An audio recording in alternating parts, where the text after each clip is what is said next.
Hello guys, গতকাল আমার বাচ্চা বার্থডে ছিল। বার্থডেটা সম্পূর্ণ অ্যারেঞ্জ করেছে আমার মা। আমার বাচ্চাকে খুব ভালোবাসে।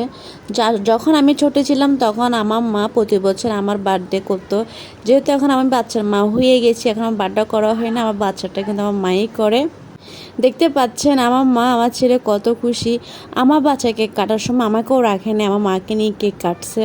তো ছোটোখাটো একটা বাসায় ঘরোয়া পরিবেশে আমার আম্মু একটা কেক আর কিছু বিরিয়ানি নিয়ে ছোটোখাটো একটা বার্থডে করলো।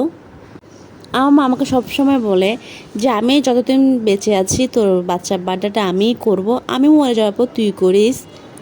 আমি খুব লাকি এরকম একটা মা পেয়ে। আসলে আমার বাবা ছোটোকালে মারা যায়, আমার মা আমাদের ভাই বোন দুজনকে মা বাবা দুটোটা আদর দিয়ে বড় করেছে। এখন আমার ছেলেকেও সেম আদর ভালোবাসা দিচ্ছে। আমার মতো করে আমার বাচ্চাকে ভালোবাসবে আমার মা, সেটা আমি ভালো করে জানি।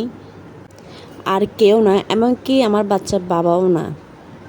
তো গাইস, সবাই আমার পরিবারের জন্য দোয়া করবেন। সবাই ভালো থাকবেন। আসসালামু আলাইকুম।